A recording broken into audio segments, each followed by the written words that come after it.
شرک فی العبادت یا شرک فی الحقوق، اللہ کے حقوق کے لیے ایک لفظ استعمال کریں گے تو وہ کیا ہے؟ عبادت۔ وما خلقت الجن والانس الا لیعبدون، میں نے جنوں اور انسانوں کو پیدا ہی اس لیے کیا کہ میری عبادت کریں۔ اب عبادت میں شرک اگر ہوگا تو یہ شرک کی تیسری قسم ہو جائے گی۔ عبادت میں شرک سے مراد کیا ہے اس کو سمجھیے۔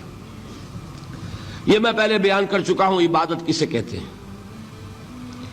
عبادت کے دو جز سمجھ لیجئے، جیسے ایک میرا یہ جسم ہے، ایک اس میں روح ہے۔ روح نظر نہیں آتی، نظر جسم آتا ہے، لیکن اس جسم کا سارا وجود اس روح سے ہے۔ چلیے روح کو چھوڑیں، جان کیا کس بلا کا نام ہے؟ کسی کو نظر آئی آج تک؟ لیکن یہ جان ہی ہے جو اس جسم کو قائم رکھے ہوئے۔ اسی طرح عبادت کا ایک جسم ہے، ایک جان ہے۔ جسم کیا ہے؟ اطاعت، اللہ کی بندگی، ہمہ تن بندگی، ہمہ وجوہ بندگی، ہمہ وقت بندگی، یہ تو بیان کر چکا نا۔ اور روح کیا ہے؟ محبت، اللہ کی محبت۔ اطاعت جبر سے کی جاتی ہے تو وہ عبادت نہیں کہلاتی۔ انگریز کی اطاعت ہم کرتے تھے نا، لیکن کیا عبادت کرتے تھے؟ بات سمجھ میں آئی؟ اطاعت تو کر رہے تھے، عبادت نہیں۔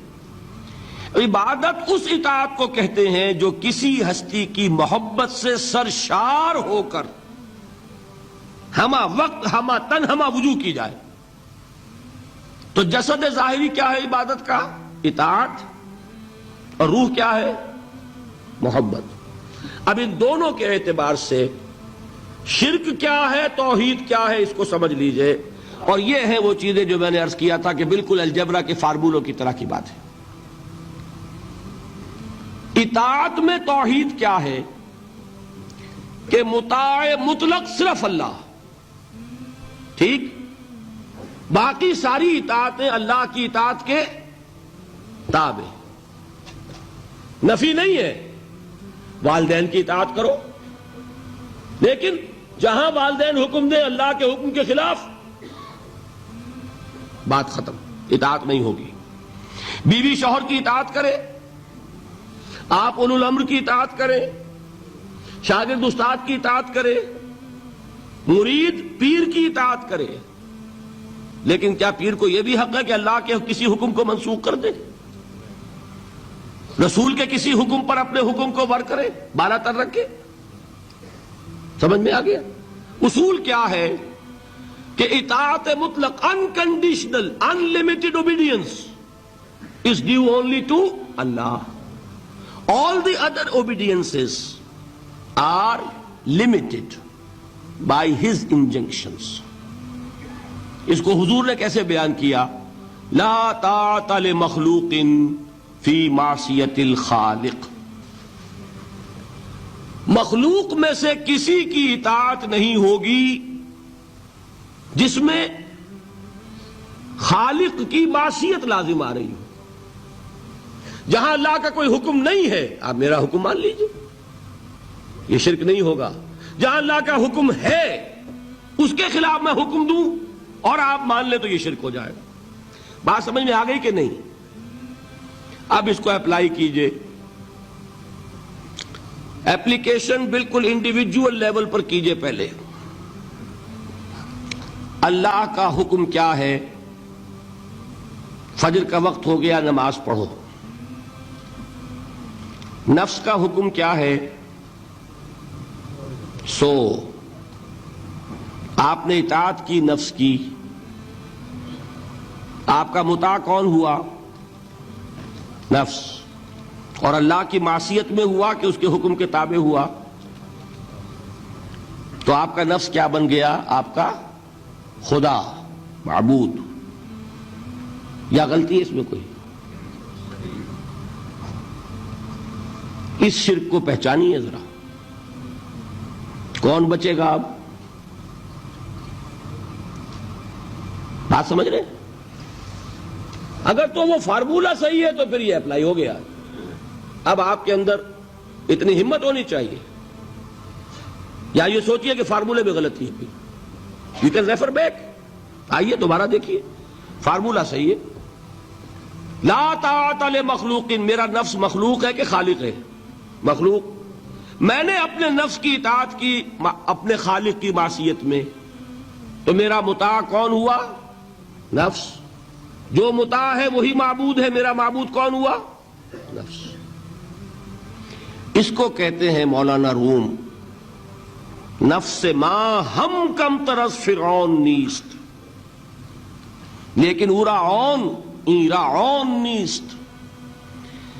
میرا نفس بھی فرعون سے کم نہیں ہے. فرعون نے کیا کہا تھا کہ یہ مملکت میری ہے مصر کی، یہاں میرا قانون چلے گا. الیس لی ملک مصر، کیا مصر کی حکومت میری نہیں ہے؟ میں نہیں جانتا کون اللہ کون رسول، کیا حکم صحیح کیا غلط، میرا حکم چلے گا. تو میرا نفس بھی تو یہی کہتا، میں نہیں جانتا کیا اللہ کا حکم کیا رسول کا حکم، میری مرضی پوری کرنی پڑے گی. میری خواہش، میری چاہت، میری تمنا وہ پوری کرنی پڑے گی. اور ہم ہاتھ جوڑ کر اس کے آگے کھڑے ہو جائیں کہ بھائی ٹھیک ہے جو تیری مرضی. اللہ کی مرضی پیچھے، تیری مرضی پہلے. تو معبود کون ہوا؟ نفس ما ہم کم ترس فرعون نیست، لیکن اورا عون ایرا عون نیست. ٹھیک. قرآن سے سند چاہیے. قرآن نے فرمایا ارأیت من اتخذ الہہ ہواہ، کیا تم نے دیکھا اس شخص کو جس نے اپنی خواہش نفس کو اپنا الہ بنا رکھا ہے؟ الہ کا لفظ وہ ہے جو آپ کے کلمہ طیبہ میں ہے. کہہ رہا ہے لا الہ الا اللہ، اور تسبیح پڑھ رہا ہے لا الہ الا اللہ، اور جب فارغ ہوتا ہے تو نفس کو فوراً معبود بنا لیتا ہے. ارأیت من اتخذ الہہ ہواہ، کیا تم نے دیکھا اس شخص کو جس نے بنا لیا اپنی خواہش نفس کو اپنا معبود. اچھا اسی کو میں اب ٹاپ پر لے جا رہا ہوں، درمیان میں فل ان دی بلینکس آپ کر لیجئے گا. یہ میں نے کہا تھا انڈیویجول میں. اب آئیے کلیکٹیو لائف جو ہے، قومی زندگی، اس میں سب سے اونچی چیز کیا ہوتی ہے؟ کسی بھی ریاست کا دستور. دستور میں کیا بات طے ہوتی ہے؟ اولین کہ حاکمیت کس کی ہے. ٹھیک. اگر آپ نے کہا جمہور کی حاکمیت ہے، کسی نے کہا فلاں خاندان کی حاکمیت ہے، کیا ہوا؟ یہ ہوا کہ نہیں؟ گھبرا کیوں رہے ہیں؟ پکڑے نہیں جائیں گے. بات تو صحیح کہیے. قرآن کیا کہتا ہے؟ ان الحکم الا للہ. قرآن کی آیت ہے کہ نہیں؟ یہ نہیں ہے کہ تمہارا کوئی اختیار نہیں، تمہارا اختیار ہے، تم قانون سازی کر سکتے ہو، but within the limits of the injunctions of the Quran and the Sunnah. اگر تم نے حاکمیت مطلقہ کا دعویٰ کیا، جو چاہوں حکم دوں، جو چاہے ہم قانون بنائیں، تو یہ حاکمیت مطلقہ ہے، اور یہی اس دور کا سب سے بڑا شرک ہے. قبر پرستی کا شرک سب کو معلوم، یہ شرک نہیں معلوم. جمہوریت ان اس ایسنس اس دنیا کا سب سے بڑا شرک ہے اس دور کا. Human sovereignty in any form, individual ہے تو شرک، اگر وہ پاپولر سوورنٹی ہے تو شرک. کوئی فرق نہیں واقع ہوتا. اقبال نے ایسی باتیں جو کہی ہیں وہ اصل میں اس دور کے شرکوں کو پہچانا اقبال نے، اس لیے کہ اس دور کے فلسفوں کو علماء نے پڑھا نہیں. وہ سطحی طور پر جو الفاظ ہیں ان سے کچھ بات سمجھ لیتے ہیں، گہرائی میں اتر کر فلسفہ کیا ہے، حاکمیت کسے کہتے ہیں، جمہوریت کسے کہتے ہیں. جمہوریت is popular sovereignty, know limits. جو بھی لیجسلیٹو اتھارٹی ہے، عوام کے نمائندے جو قانون چاہے بنائے، وہ ہم جنسی کو جائز کرنا چاہے اختیار ہے، دو مردوں کو میاں بیوی کی حیثیت سے لائسنس دیں رہنے کے لیے، لیگل لائسنس، جائز ہے، قانون ان کا مرضی ہے، جو چاہے بنائے. They don't accept any limitation to their legislative authority. We are sovereign. کیا مطلب؟ ہم جو چاہے قانون بنائیں. یہی تو شرک ہے. کیا کہا اقبال نے؟ ہم نے خود شاہی کو پہنایا ہے جمہوری لباس، جب ذرا آدم ہوا ہے خود شناس و خود نگر. ابلیس کا ایک چیلا کہتا ہے کیوں گھبراتے ہو جمہوریت سے؟ وہی بادشاہی ہے، ہم نے اس کو جمہوری لباس پہنا دیا ہے. پہلے ایک آدمی بادشاہ ہوتا تھا، ایک ہوتا تھا فرعون، اب ساری قوم فرعون ہے. وہ فرعون کہتا تھا نا کہ میں جو چاہوں قانون بناؤں. I don't accept any limitation to my authority. Well, I am the sovereign. آج عوام کہتے ہیں. فرق کیا ہو گیا؟ میں نے کہا تھا نا کہ 2 ٹن گندگی تھی، وہ ایک کے سر پہ رکھی ہوئی تھی، آپ نے ماشا ماشا سب کو بانٹ دی، تو گندگی رہے گی، شرک تو شرک رہے گا. کوئی فرق نہیں نوعیت کے اعتبار سے. ہاں بادشاہت بھی ہو سکتی ہے جائز، اگر بادشاہ خود اللہ کا بندہ ہے، اللہ کے احکام کا پابند ہے اور اللہ کے احکام کو نافذ کر رہا ہو. داؤد بادشاہ تھے کہ نہیں؟ سلیمان بادشاہ تھے کہ نہیں؟ جمہوریت بھی ہو سکتی ہے جائز، بشرطے کہ جمہور یہ تسلیم کر لیں کانسٹیٹیوشن میں کہ ہمارا اختیار محدود ہے اللہ اور اس کے رسول کے احکام سے. اب وہ اسلامی جمہوریت ہو جائے گی. اسلامی بادشاہت تھی داؤد کی اور سلیمان کی. اسلامی جمہوریت اللہ کرے کہ واقعتاً حقیقتاً کسی ملک میں قائم ہو جائے، آج تک تو ہے نہیں، لیکن یہ کہ ہو جائے تو وہ اس دور کا تقاضا ہے. لیکن یہ کہ اگر ہے وہ بات کہ حاکمیت مطلقہ ہے عوام کی، تو گویا کہ عوام نے خدائی کا دعویٰ کیا. سروری زیبا فقط اس ذات بے ہمتا کو ہے، حکمراں ہے ایک وہی باقی بتانے آزری. جو کوئی بھی حاکمیت کا مدعی ہے وہ آزر کا تراشا ہوا ایک بت ہے، وہ فرد ہو یا عوام ہو، قوم ہو. ہاں اللہ کو حاکم مطلق مان کر اس کے احکام کے اندر باہمی مشورے سے ایک نظام چلانا، یہ ہوگا صحیح اسلامی نظام. سمجھ میں آئی بات؟ اب آئیے دوسری چیز، محبت میں توحید کیا ہے؟ توحید فی المحبہ. یہاں بھی محبت کی نفی نہیں ہے. شوہر بیوی سے محبت کرے، بیوی شوہر سے محبت کرے، والدین اولاد سے کریں، اولاد والدین سے کرے، لیکن اللہ کی محبت سب سے بالا تر. یہ ہے توحید. کوئی ایک محبت بھی اللہ کی محبت کے برابر ہو گئی تو شرک، اور کوئی محبت اللہ کی محبت سے اونچی ہو گئی تو اب شرک سے اوپر کوئی لفظ ہمارے پاس ہے نہیں. میں نے کہا تھا نا کہ یہ تو ہماری زبان کی محدودیت ہے، ورنہ تو وہ شرک سے اوپر کا کوئی لفظ ہونا چاہیے نا.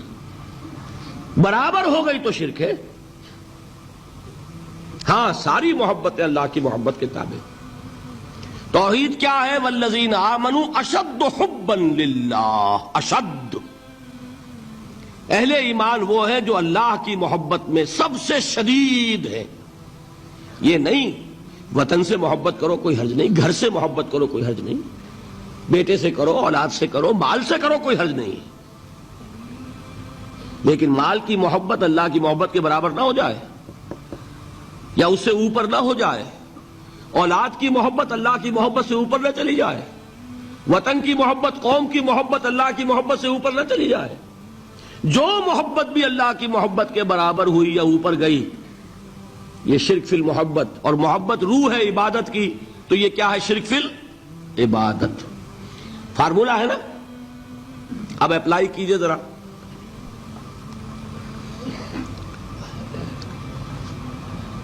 آپ کو معلوم ہے کوئی شے آپ کے لیے لینی حرام ہے، رشوت ہے کوئی پیش کر رہا ہے، حرام ہے،